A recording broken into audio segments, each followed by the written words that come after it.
ये ड्रोन इस पूरे घर को स्कैन कर रहा था।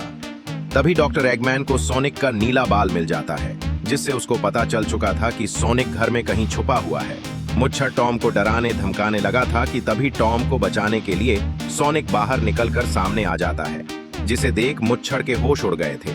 उसी पल टॉम ने मुच्छर को मुक्का मारकर बेहोश कर दिया था, लेकिन मुच्छर के पालतू ड्रोन ने भी दोनों पर हमला करना शुरू कर दिया था। दोनों बाल बाल बचते हुए घर से भाग जाते हैं और अपनी जादुई पोर्टल रिंग पाने के लिए सैन फ्रांसिस्को पहुंच चुके थे। फिर टॉम पुलिस का कार्ड दिखाकर बिल्डिंग के अंदर घुस आता है, जहां छत पर इन लोगों को जादुई रिंग मिल गई थी। लेकिन जैसे ही सोनिक ने पोर्टल बनाने के लिए रिंग को फेंका, तभी मुच्छर के ड्रोन सामने आ जाते हैं। ड्रोन की संख्या बहुत ज्यादा थी।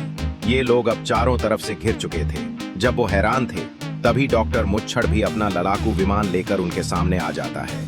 फिर मुच्छर ने सोनिक पर कई मिसाइलें दाग दी थीं, लेकिन सोनिक बिजली की रफ्तार से दौड़ सकता था, जिस कारण सारी मिसाइलें उसके सामने रुकी हुई सी लगने लगती हैं। वो तुरंत टॉम और उसकी बीवी को छत से धक्का मारकर नीचे गिराता है।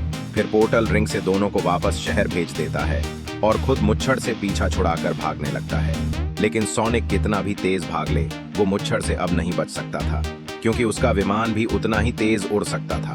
तभी मुच्छर गोली से सोनिक पर हमला कर देता है और दोनों पोर्टल रिंग से होकर सीधा टॉम के शहर पहुंच जाते हैं। घायल सोनिक को देखकर टॉम पोर्टल रिंग की मदद से पीछे से आकर मुच्छर के विमान पर कूद गया था और मुच्छर से हाथापाई करने लगा था। लेकिन टॉम 2 मिनट भी मुच्छर के सामने टिक नहीं पाता और जब मुच्छर सोनिक को मारने जा रहा था, तभी शहर के सारे लोग उसके सामने खड़े हो जाते हैं। खतरे को भांपकर तभी सोनिक ने अपनी आंखें खोल दी थी और इस बार अपनी पूरी पावर का इस्तेमाल करके तुरंत मुच्छर के विमान पर हमला कर दिया था। सोनिक की गति बहुत तेज हो चुकी थी। तभी टॉम जादुई रिंग फेंकता है और पोर्टल के खुलते ही सोनिक मुच्छर को विमान सहित एक अनजान ग्रह पर पहुंचा देता है।